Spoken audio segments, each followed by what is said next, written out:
Hi everybody, this is Boog Reviews, and today I'm going to be doing a review on the McFarlane Toys DC Multiverse Knightfall Batman figure. So before we take a look at Batman, let's take a look at the accessories that he comes with. So first up, you get your standard DC Multiverse base. He can be a little tricky to stand, so he does benefit from using this base. Up next, you get his data file, a cool shot from the comic right there, and then the same bio that I feel like we get with every Batman figure. Up next, he comes with a set of fisted hands. And finally, he comes with alternate open accessory holding hands and a batarang that you can put in either hand. So now let's go ahead and take a look at the head sculpt on this figure. McFarlane Toys really outdid themselves on this head sculpt. This is probably the best Batman head sculpt that we've got from McFarlane. It looks very nice. The black line there around the eyes looks really good. I think the skin tone that's painted on the figure is done very well. I think it's two different shades. I think there's a lighter shade underneath and a darker shade over the top of it. But that looks really nice. It looks very natural. I also feel like the lips are painted very nicely. Sometimes McFarlane Toys can paint them on a little funny. It kind of looks like they're wearing lipstick. But I think this looks really nice. I think the skin tone and the lips are a really nice color and look really natural. This is a phenomenal head sculpt by McFarlane. The Bat logo came out very clean. It's painted very nicely and it stands out very well. He actually has some slight texturing to his suit. If you hold it up to the light, especially here on his chest, you can see that slight texturing there. And he has some nice wrinkles sculpted all over the suit. That looks very nice. It is done in a very bright gray color, but it looks a lot better in hand. It's not quite as bright as the pictures make it look, if that makes sense. I think it looks a lot better in hand. I do feel like there could be a little bit of shading on these, which is a very simple fix if you want to paint that on yourself. But I still think this looks very nice in hand. The cape is sculpted very nicely, and it's done in a very, very soft pliable material.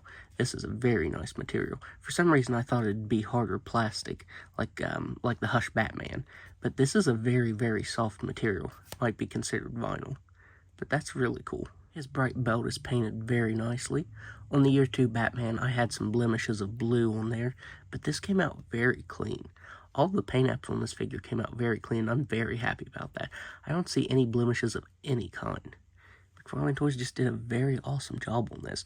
Now, I don't know if it's like this on all of them, but one of the reasons that mine is difficult to stand is because his knees will do that. The right side, not so much, but this left side, it kind of looks like Bane broke his kneecap. I don't know if that's intentional or not. Probably not, because he's not supposed to articulate like that. But that makes it really tough for mine to stand, because his leg wants to do that. Honestly, that's really my only complaint with the figure. I haven't watched any other reviews of this figure, so I don't know if that's an issue that anyone else has with this.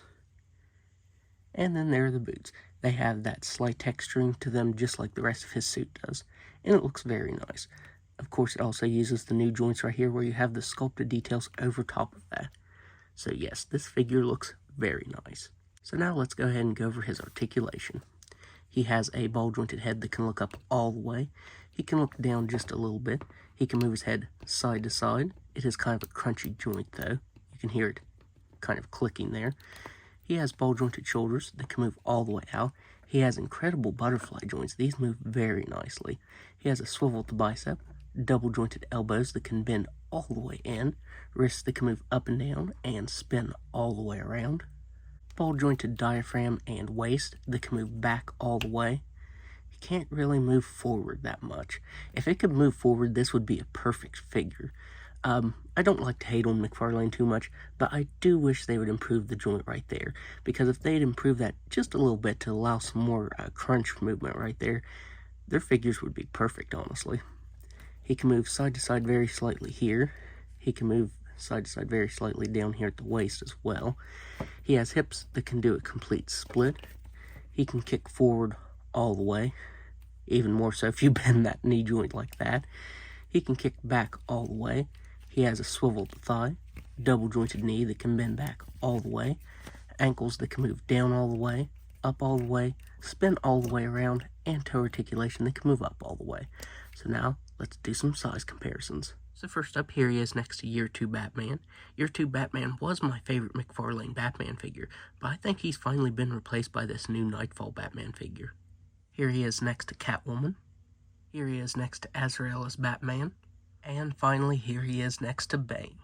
So overall, I would highly recommend picking this up because honestly, I think this is the best DC Multiverse figure that McFarlane Toys has put out so far this year.